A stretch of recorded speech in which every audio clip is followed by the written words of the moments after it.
દેહ સેવા, દેવ સેવા, દેશ સેવા, દીનહીનની સેવા, અને ચોથી આપણા દિલની.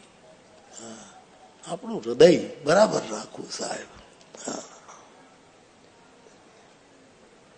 जब जरा गर्दन झुकाई देख ली दिल के आईने में तस्वीरे यार. તો આપણે 5 વસુધા વંશ જોઈએ, 5 યજ્ઞો કરવા જોઈએ. એક બ્રહ્મ યજ્ઞ, બીજો દેવ યજ્ઞ, ત્રીજો પિતૃ યજ્ઞ. આપણા પિતૃ, આપણા વડીલોને, જેને આપણને સારા સંસ્કાર, એને સમયે સમય, હું હંમેશા યુવાનોને એમ કહું કે મા બાપ જીવતા હોય ત્યારે સેવા કરવી, ન હોય ત્યારે એનું સ્મરણ કરવું. આ 2 કામ કરવા. કે આજ મારા બાપાની તિથિ છે,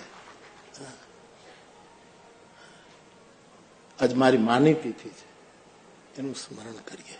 આ પિતૃતર પણ છે, જેને આપણને મોટા કર્યા, સંસ્કાર આપ્યો. અને ભૂત યજ્ઞ કરવાનો.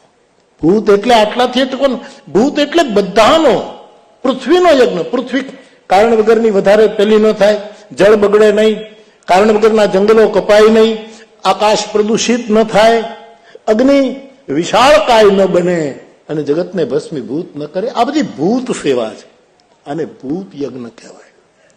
અને આખરી યજ્ઞ એ મનુષ્ય યજ્ઞ.